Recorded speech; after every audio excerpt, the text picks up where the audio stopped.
Para pa ba sa inyong Christmas bonus at gusto nyong magnegosyo? Alamin ang mga affordable na franchise business na pwedeng-pwede nyong pasukin.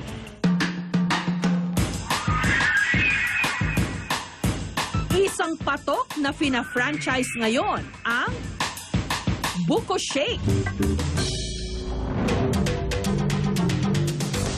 Ang complete franchise package ng negosyong ito ni Rodimer, mabibili lang sa halagang 25,000 pesos.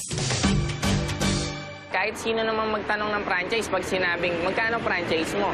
Sinabi mo 50,000, 100,000, mahal na. So parang may baback out na. So dito, parang sabi niya, kaya ko to. So yun ang gusto namin mangyari. So lahat maka-afford.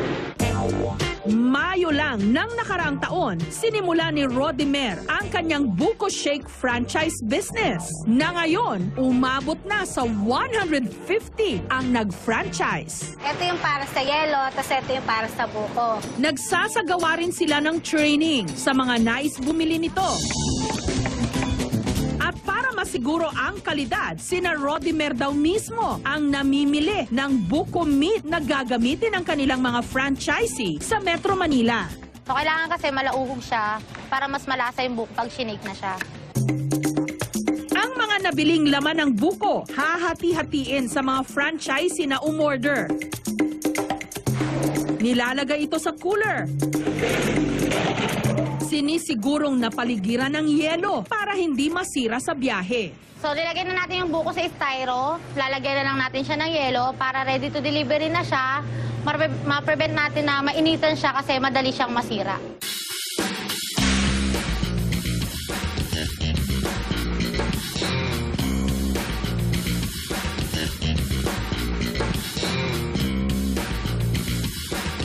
Isa sa mga franchisee ng Buko Shake na ito, ang single mother na si Maria.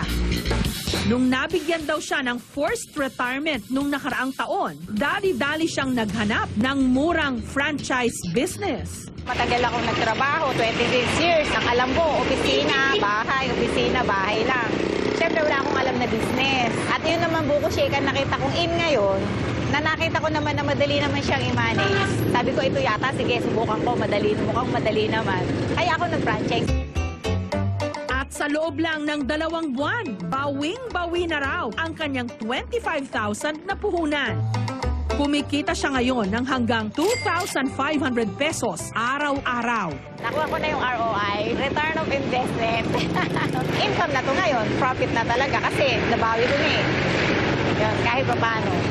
Kahit pati yung mga binili kong mga gamit, sana ko na rin, kuha ko na rin. Sarap. Talagang bukong-buko, fresh na fresh.